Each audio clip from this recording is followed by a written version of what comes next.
E aí, galera? Teacher Leandrinho na área. Sabe quando você quer fazer uma coisa no lugar de outra? É aí que entra o instead of. Tipo ensaiar de verdade, ao invés de só ler por cima. Bora praticar essa ideia poderosa para turbinar seu inglês. Let's go! Instead of. Instead of.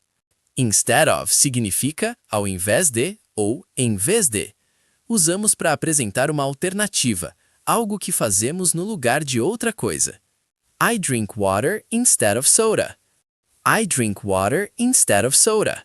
Let's walk to the park instead of taking the bus. Let's walk to the park instead of taking the bus. He chose to study instead of going to the party. He chose to study instead of going to the party. É isso aí, rockstars! Viram como instead of é útil? Dica de ouro! Depois de instead of, o verbo vem com ing, ok? Keep practicing. See ya!